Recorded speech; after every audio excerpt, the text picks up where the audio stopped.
Vamos lá, galera! Segundo programa do nosso Fala Que Eu Te Escuto aí, respondendo as perguntas que eu ainda fiquei devendo da última semana, mas eu vou fechar dessa vez, eu prometo, mantendo sempre aquela promessa de fazer vídeos 15 a 20 minutos para não ficar um troço muito absurdo.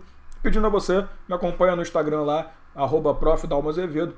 Lá você consegue mandar sua pergunta, tá? Vai ter uma caixinha nos meus stories lá. Tu dá uma olhadinha, deixa a tua perguntinha. Por favor, seja uma pergunta específica para ficar mais fácil da gente desenvolver, né, um assunto. Ah, poxa, eu queria que você faça de modalidade de licitação, um macetinho de improbidade, não sei.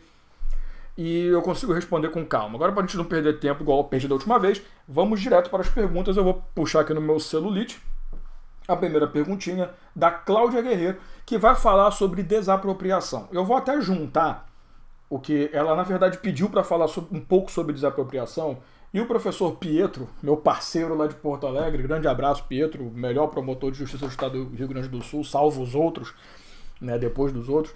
O Pietro, ele complementou falando de desapropriação indireta, e realmente, assim, eu achei legal, porque quando ele jogou essa desapropriação indireta, acabou batendo com esse pensamento, porque são dois pontos essenciais para a gente analisar. Então, vamos lá, deixa eu responder as duas numa porrada só.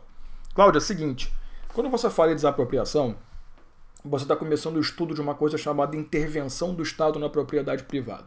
A desapropriação é a única, aliás, forma interventiva que nós chamamos de forma de intervenção supressiva de propriedade. Você sabe que para atender o interesse público, o Estado tem que ter algumas prerrogativas que não são prerrogativas naturais, né? Numa relação comum não existiriam. Dentre elas, a possibilidade do Estado suprimir a sua propriedade em nome do interesse público. Exatamente isso. Você tem uma propriedade, bonitinho, morando, tá feliz, de repente o Estado vem e fala, obrigado, sai, vaza. Vaza porque eu preciso da sua propriedade, essa localidade em que você está vai ser importante para exercer, para realizar uma obra, para, sei lá, qualquer coisa. Então, na minha visão, é uma das modalidades mais brutas que existe de demonstração da supremacia do interesse público sobre o privado. Porque eu vou chegar para você, vou ofender o seu direito à propriedade, ofender licitamente, você vai ficar muito chateado, mas o interesse público assim demanda. Então, dane-se você, o que importa é o interesse público. Basicamente é isso. Por que a gente fala, e vamos para a tela ali para poder te mostrar isso, por que a gente fala que é uma forma de intervenção supressiva? Porque, na realidade, a propriedade que estava na mão do particular, ela sai completamente do particular e passa a compor o patrimônio do poder público. Então, eu basicamente estou dizendo para você particular, não é mais seu. Agora, essa propriedade é do Estado. Você, cara, beleza, obrigado por ter cuidado dela, sabe? Basicamente é isso. Então, por que ela é supressiva? Porque há a retirada da propriedade efetivamente da mão do particular. Qual o detalhe? Quando essa propriedade estava na mão do particular, ela pode ter sofrido alguns registros na matrícula, pode ter sofrido alguma indicação de direito real de garantia, sei lá, ela foi utilizada para garantir um empréstimo. Quando essa propriedade chega para o poder público, a gente diz que essa propriedade chega zerada. É o bom e velho livre e desembaraçado do direito civil. O que significa chegar zerada? Não interessa o que aconteceu antes. Por exemplo, imagina que essa propriedade está hipotecada. Cara, quando chegar ao poder público, ela não chega hipotecada. A hipoteca fica. Claro que no cálculo indenizatório esse valor vai entrar, mas isso é para frente. O poder público recebe essa propriedade zeradinha. Então, por isso que a gente costuma dizer que é uma forma de aquisição originária de propriedade pelo Estado, porque o Estado está adquirindo a propriedade como se nova fosse. Tá? Sim, é uma aquisição de propriedade, abrupta, violenta, absurda, mas é uma forma de aquisição. Quando você faz desapropriação, a Constituição Federal traz 4 possibilidades, na verdade 2, né? Se você for agrupar. A desapropriação comum, que é aquela baseada em utilidade pública, necessidade pública e interesse social, que você, infelizmente, deu o azar da sua propriedade estar no local onde poderia ter construído um hospital, uma creche, alguma coisa. Nós temos a desapropriação especial, essa subdividida em 3, por isso nós temos 4. A desapropriação especial urbana e rural, né? Ambos os casos, você tem propriedades, tanto na área urbana quanto rural, que não atendem à função social da propriedade. E função social de propriedade urbana está no plano diretor, está no Estatuto das Cidades. E quando você fala em propriedade rural, você fala em produtividade, utilização para convívio familiar, né, utilização para trabalho. E você tem a quarta possibilidade, que é o confisco de propriedade por conta de utilização ilegal de propriedade. Então você tem ali plantação de psicotrópico, você tem a questão de exploração de trabalho escravo e o uso de bem, inclusive imóvel, para tráfico de drogas. Aliás, inclusive do verbo só pode, né? Porque você vai traficar droga com outro bem que não seja um móvel. Você vai deixar o tráfico dentro do seu depósito. Ah, bem imóvel. Ficou ruim, é uma piada interna. Se você não entendeu, dane-se. Mas a ideia é você entender o seguinte. A desapropriação é isso. Desapropriação comum, em que você tem ali necessidade pública, utilidade pública e interesse social. Tem que ter indenização, perfeito? Indenização será prévia, justa e em dinheiro, perfeito? E essa é a regra de desapropriação comum. Tem desapropriação especial. Se for urbana, a desapropriação vai ser indenizada em títulos da dívida pública, que serão revertidos em dinheiro em até 10 anos. Se for rural, títulos da dívida agrária, que são revertidos até 20 anos.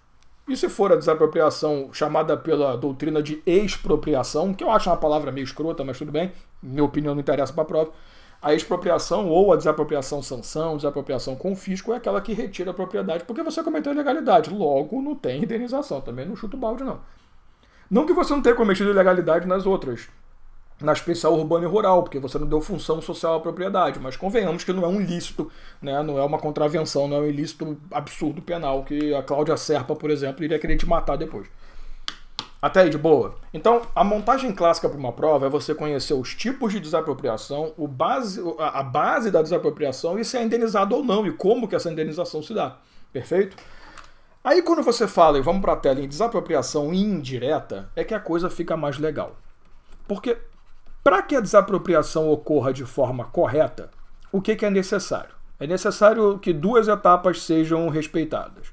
Uma etapa de declaração, ou seja, o Estado tem que realizar um ato administrativo que declare o interesse de desapropriar a sua propriedade, e uma etapa de execução, que é quando a desapropriação ocorre. Aqui, né, vai acontecer a indenização, caso tenha. Até porque se for o caso da confisco, nem declaração vai ter, a gente vai lá e desapropria. O que seria, agora eu posso completar, a desapropriação indireta? Você entende que isso aqui é um procedimento, é um processo, né? É uma sequência pré-determinada de atos que configuram um procedimento específico. Então você tem que ter declaração e você tem que ter execução. Depois disso aqui, a propriedade vem para o Estado. O que configura, o que caracteriza a desapropriação indireta? O fato do Estado ter retirado a sua propriedade sem realizar procedimento comum. As bancas costumam usar muito como exemplo, ou melhor, né, muito como questão. Elas inventam uma história, o cara foi viajar, ficou 30 anos fora, quando voltou a propriedade dele não existia mais, chegou lá e não tinha mais propriedade, olha que legal. Então, o que é desapropriação indireta? É uma desapropriação, você não tem como reverter, desapropriou, perdeu. Só que na indireta não há o procedimento legal estabelecido, não há declaração, não há uma indenização, uma execução da desapropriação, você simplesmente perdeu. Então, qual é a jogada da desapropriação indireta? Não é um reconhecimento que é um ato ilegal do Estado. Não, desapropriação indireta vai acontecer. É um esbulho, convenhamos. É um esbulho possessório da administração pública. Vai acontecer. Mas eu preciso saber a regra. Porque a desapropriação indireta, ela demanda uma ação indenizatória. Então você vai entrar com uma ação de indenização por desapropriação indireta. O que você faz na desapropriação indireta? Entra com a ação pedindo que aquela indenização que deveria ter sido paga legalmente não foi. Então, vamos lá, eu quero atualizado, correção monetária, juros, tudo que for necessário. Então, entenda que desapropriação indireta não é um direito que você passa a ter de desfazer a desapropriação, não. Por mais ilícito que tenha sido, né? O cara não seguiu o procedimento legal. Não dá para desfazer.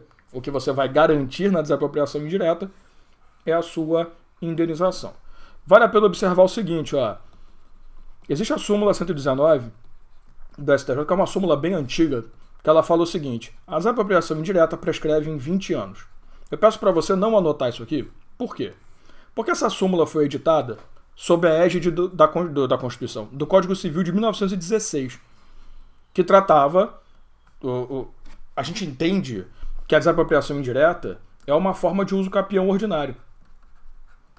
Então, se o Estado ficar ali 10 anos, 20 anos, 15 anos, já falei já a resposta, mas não devia. Se ele ficar ali na sua propriedade e você não falar nada, ele pode usucapir e tá tudo certo, dane-se. Então, é uma forma de usucapião. Ah, mas o Estado iria fazer isso, então por isso que você não consegue recuperar a propriedade. Só que essa súmula, obviamente, ela não combina mais com o Código de 2002, que o Código de 2002, ele veio determinando que usucapião ordinário prescreve em 10 anos. Então como é que você trabalha essa súmula? Você trabalha a inteligência dela somada ao novo texto. Então, qual é o prazo prescricional para que você possa propor a ação indenizatória pedindo ali reconhecimento da desapropriação indireta? 10 anos. Inclusive, a gente teve recentemente, aí, meados para o final de fevereiro, uma decisão no STJ, do ministro Herman Benjamin, salvo engano da minha parte, em que a gente, aliás, foi a primeira turma do STJ, mas seguindo o relatório do ministro, em que houve a confirmação, porque existia uma dúvida, mas é usucapião ordinário, porque posse mansa e pacífica, é extraordinário, posse violenta, absurda.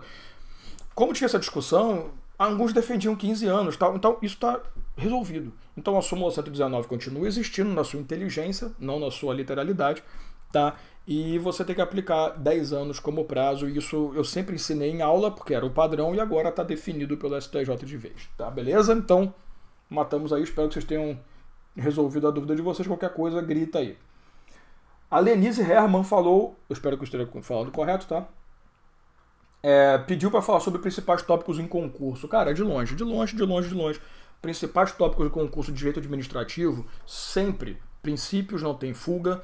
E assim, quando você fala princípios, pense em concursos menores. Assim, você está pegando bancas menos tradicionais. Não estou falando que sejam bancas miseráveis, mas não são bancas tipo Fundação Getúlio Vargas, a própria Sebrasp, né, a antiga CESP. Você está pegando umas bancas mais diferenciadinhas, bancas mais locais, Maquiama lá de São Paulo, a FAURGS ali no Rio Grande do Sul. Essas banquinhas mais assim. Consulplan fica no meio do caminho. Consulnet apareceu uma vez na minha vida, que é da Bahia, se eu não me engano.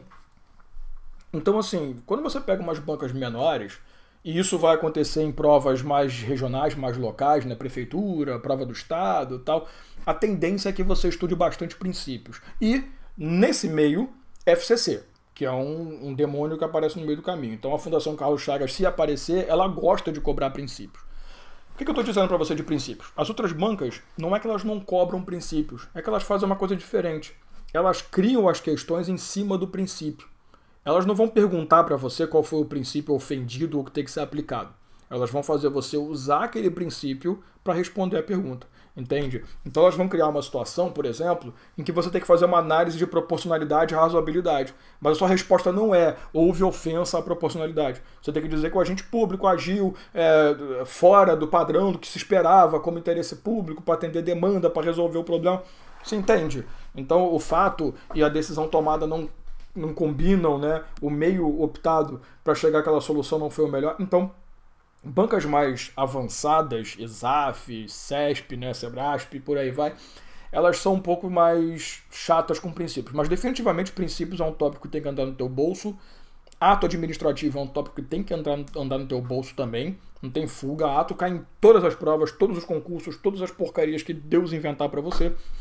Responsabilidade civil do Estado, artigo 37, parágrafo 6 da Constituição, é um assunto que aparece em praticamente todos os editais. E quando não aparece como responsabilidade civil do Estado, aparece como responsabilidade extra-contratual do Estado, responsabilidade pública.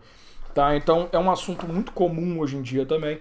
Estatutos, isso não tem fuga, né? Salvo concursos que, sei lá por que motivo não cobram, mas a grande maioria vai cobrar o estatuto, seja o federal, 8.112, seja o estadual e o municipal. Se você já estudou ou vai estudar 8.112, é legal você ter o conhecimento, porque ele embasa os outros estatutos. Por mais que não tenha nenhuma obrigatoriedade de seguir, mas a 8.112 ela cria meio que uma base para outros estatutos, então o conhecimento do 8.112 nunca é demais.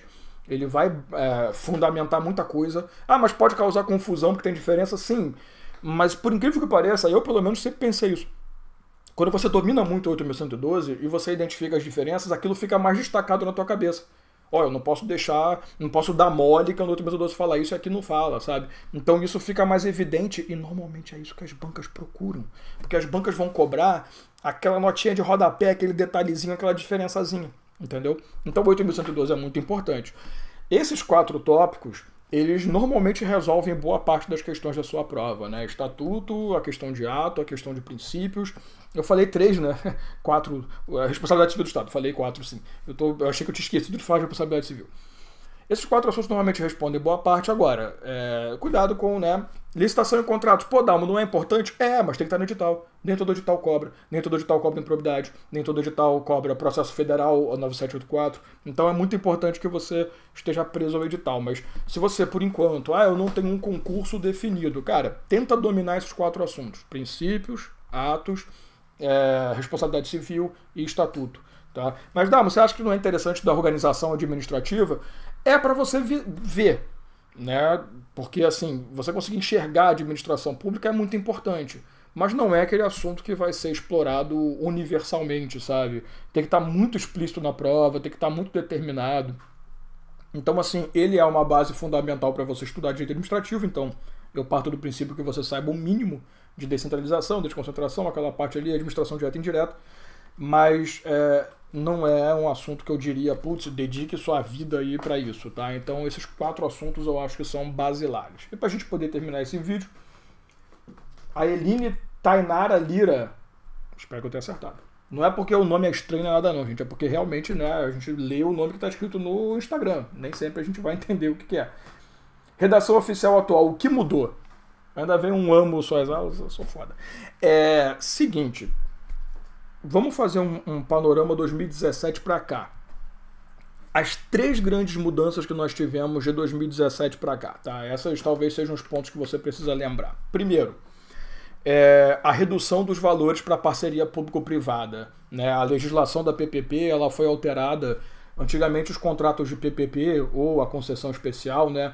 Eles tinham um valor mínimo de 20 milhões de reais, atualmente o valor mínimo é de 10 milhões de reais. Então foi uma alteração recente bem importante. Outra, a questão dos valores de licitação, né? Antigamente você tinha aquele quadrinho, 1.500.000, né? 1,5 milhão e 150 mil, agora 3.300.000, 330 mil. Do outro lado, você tem agora 1.430.000, 176 mil reais. Então, os valores das modalidades licitatórias, tá? Concorrência, tomada de preço e convite, é muito importante tomar cuidado e, consequentemente, estudar, caso esteja explícito no teu edital, a 13.303, que é o Estatuto das Empresas Estatais, que ela criou um sistema próprio de licitação das estatais, então 8666 já não entra ali tanto.